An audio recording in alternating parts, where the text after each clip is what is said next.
So starting the test drive in this Traverse, the V6 has pretty good power, and I think that's why they've had this engine in the Traverse for so long. Pretty much in all of the big three in this body style, the Enclave, Acadia, and then this. It's a little thirsty, but just a good overall engine if you want something that's easier to work on as opposed to a turbocharged one. And then highway fuel economy is pretty good, and you still have pretty good power output.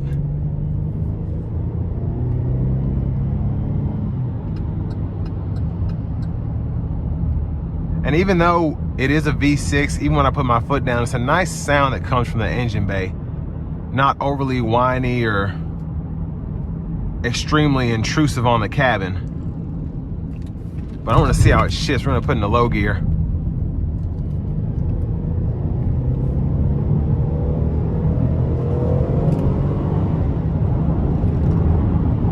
Yeah, I really like how this shifts. Very user-friendly in my opinion. We're gonna put the cruise on here. Have a little bit of shake in the steering wheel, so not sure what that's from. See if we can see it. So it's just going back and forth a little bit, maybe in alignment, maybe tires need to be looked at.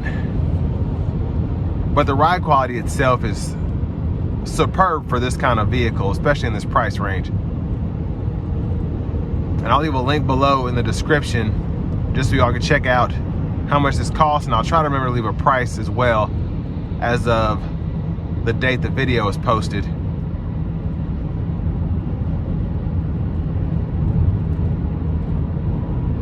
But just a nice ride coming down.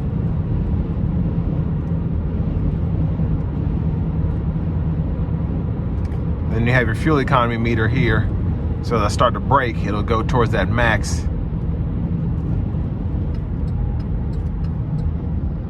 But brake pedal feels good.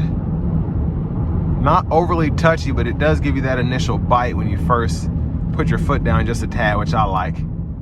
Now in terms of competition for the Traverse, you do have the Durango, you have the Explorer, the Nissan Pathfinder, the Highlander from Toyota.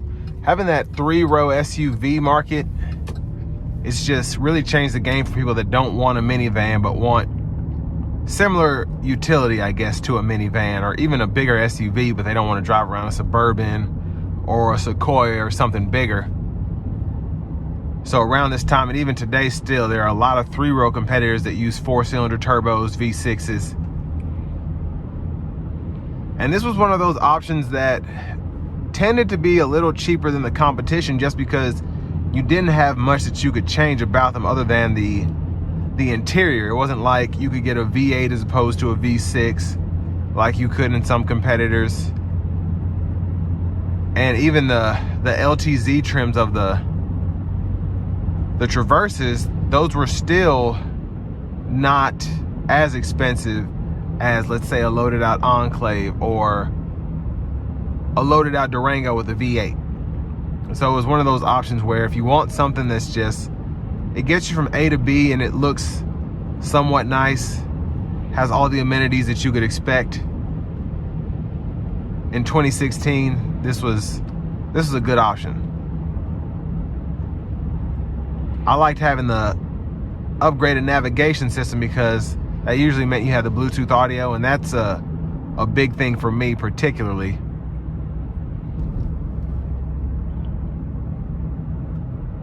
But I think this is a good bargain. You can get a lot of aftermarket stuff relatively affordably. If you do want Bluetooth audio or you want CarPlay, Android Auto, you can just hook something up to this, or get a, whatever those things are called, little thing you plug in, it turns into a receiver or something. But all in all, it's just a decent 3-row SUV, again, for the money. And here at Chevrolet Buick GMC of Murfreesboro, this does have a lifetime powertrain warranty that comes along with it. So that's just an added plus, buying from this dealership in particular. But so far, it's held up pretty nicely for it to be a 6-7-year-old car. Almost 8 years old, I guess.